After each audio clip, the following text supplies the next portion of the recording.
Pantauan tim liputan pasca selesainya pemberlakuan larangan mudik pertengahan Mei lalu, intensitas penumpang di Bandara Silampari Kota Lubuk Linggau mulai mengalami peningkatan yang cukup signifikan. Peningkatan penumpang yang memanfaatkan angkutan udara melalui Bandara Silampari ini terjadi lantaran sudah diberlakukannya genos sehingga lebih ekonomis dibandingkan antigen.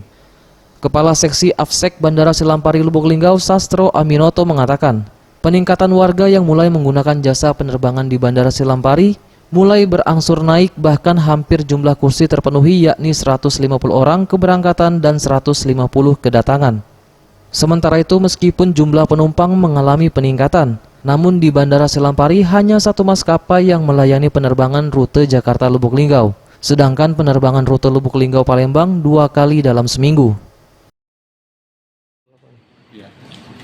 Yang berangkat 19, yang datang 48. Sekarang penumpang kita udah stabil, sekarang udah lumayan, udah meningkat dari sebelumnya.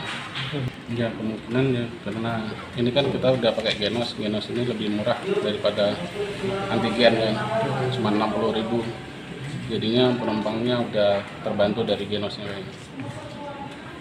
Dan kalau penerbangan kita naik terus begini, mungkin ada penambahan kemungkinan dari maskapainya. Tim Liputan Sriwijaya TV.